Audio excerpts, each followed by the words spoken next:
Hello everyone, welcome to the second video in the series of Make Your Pet Mathematically Correct. Today we're going over the archer pets, which are the Snowpeak Rock, the Shadow Manticore, the Night Rock, and the Barbed Manticore. I will go over the builds that are designed to increase the DPS of those pets specifically, rather than your march, because I think that's where they benefit most from. So yeah. Without out of the way, let's go to the webpage and show the builds that I cooked. So here we are with the Snowpeak Rock, the first build. I've been testing around different types of damage. It's not worth to use advanced concentration or intense concentration, to be honest. This skill seems to be a bit lackluster in terms of damage, and it's pretty much you're better off buffing your first attack damage. I'm gonna just demonstrate it. So if we add advanced concentration, I know this is telling us that you cannot have 4 of luck, but anyways, we can see that DPS is substantially less. Same if we go with intense concentration. Yeah, it's not really worth it. I tried other builds, like for example I tried adding this, then we'll remove this for Chain Strike with intense Chain Strike and Tooth and Claw. We add all of those to level 3. But we only reach 281 DPS, while if we do the Fierce Attack one, 281 is what we have in year 1. And this one we can see that we have, where's the last skill? Here we can see that we reach 292, giving us more DPS. So yeah, this is the build that I'd rock. I wouldn't swap anything, to be honest. I didn't find any more optimal thing. Like maybe, for example, if we increase the defense break cycles, you know, like for example, let's add this and then we're at like DPS. Wait, of course, let me not remove that one. Let's make this fair. I know this will not be possible, but yeah, if you increase the defense break cycles, let me see one last time. Nah, this is just the best build. Honestly, just go with this one. This one is by far the best one in terms of DPS. No matter the defense break cycles, this will perform. So yeah, I will hunt for this build. We're moving into... Wait, do I have another speak? What? Okay, let's remove that. We're going to the Shadow Manticore. This pet actually surprised me because I made the build and Perky in my kingdom showed me a better one, which I tested and indeed gives more DPS. I usually go with the first attack as it's usually what gives you the most amount of damage, but because of the fact that the main skill is lag and you use other lags, you cannot really, and like this skill, this one, which is, let me see the name, it's Advanced Barbarism, gives a lot of damage to the pet. So you need this one. You cannot really use first attack here and fit it. This gives you like 40 more DPS. This build is just absolutely nuts, to be honest. By the way, bear in mind, I would recommend only to use Shadow Manticore with Maprat in your legion, because then look what happens to your DPS. Yeah, it tanks a lot, okay? So yeah, you get an extra 100 healing factor, which is nice, I guess. Not crucial, but nice. And as you can see, the damage is pretty even between those.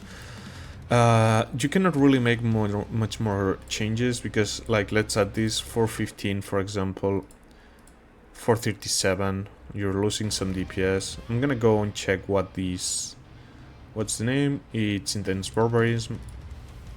If we check what Intense Barbarism does, because maybe you could say some passive buff, it has its worth. It's just pure additional damage, which makes it completely worthless, okay? The main reason being because the only thing it's gonna do is buff your damage, and it's gonna buff your damage enough to surpass Tooth and Claw, then there's no reason to use this, okay? So yeah, back to the webpage.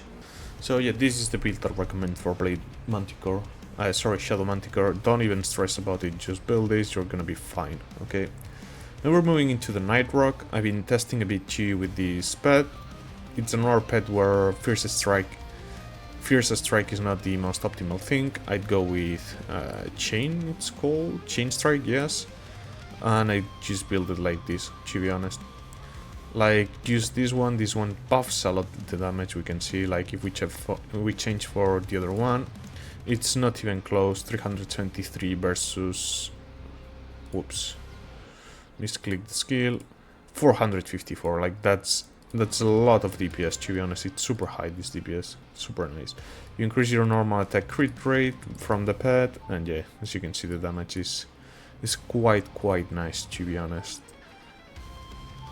Like, look, if we swap here for Intense Ravage for 432, I don't think it's worth. I'd rather go with the extra DPS, to be honest. Even though it's just 22 more DPS, like, I don't know, if you really like the benefit that Intense Ravage is giving you, maybe go for it, but I wouldn't recommend it. If we look at Fierce Attack for this build, we will see that we don't reach enough damage. Plus, as I said, because many of the marksman main skills goes with luck, you cannot stack all these lucks. We will have to remove this skill, and at the end it makes us lose too much DPS, to be honest. And if we go with this one, we don't even reach close to enough DPS, okay? I'm gonna make the final test for you to see that I'm not bullshitting you. So if we add this, yeah, we run way shorter on DPS. So the best build for this pet will be this. 454 DPS is plenty. We're gonna move into the last pet, which is, I think it's the newest one they added. I tried to keep this short. I don't want to overextend the videos more than necessary, to be honest. So we're looking at 413 DPS with this pet. I tried to use combinations with Chain Strike as well as with the other two buffer skills for the main one. It's not worth, they don't really give you enough damage. Like, this is the best damage output you're gonna get. Like, for example, let's swap this last one for Advanced Puncture. We can see it barely buffs the damage, to be honest. Same with Intense Puncture. This one gets a bit closer, but nowhere near enough.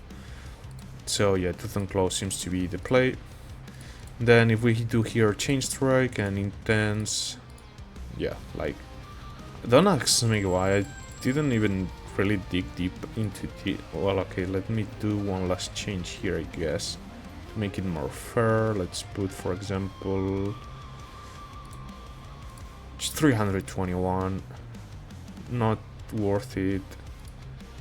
350, absolutely not worth it. I don't know why, for example, like Night Rock and Shadow... Oh, I can't stop saying Blade Manticore, fuck me. Shadow Manticore, I don't know why for those two pets this skill works so... I guess... No, never mind, it's not that. I thought it would be because crit damage or normal attack increase. But no, the normal one is this one. I don't know, it's kinda weird, to be honest.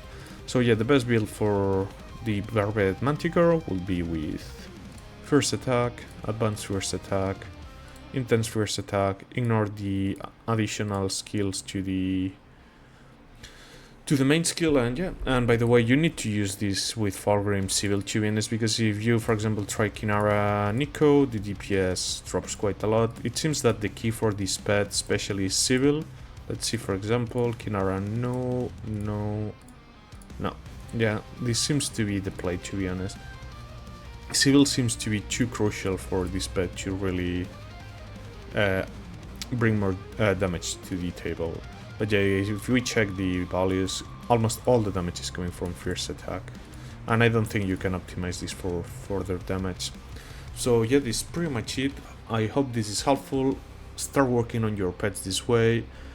We can know if the depths are gonna change something in the future, but even if they change it, it's probably gonna be a few numbers up or down, and there's no way they destroy this build. So hope this was helpful. See you in the next one.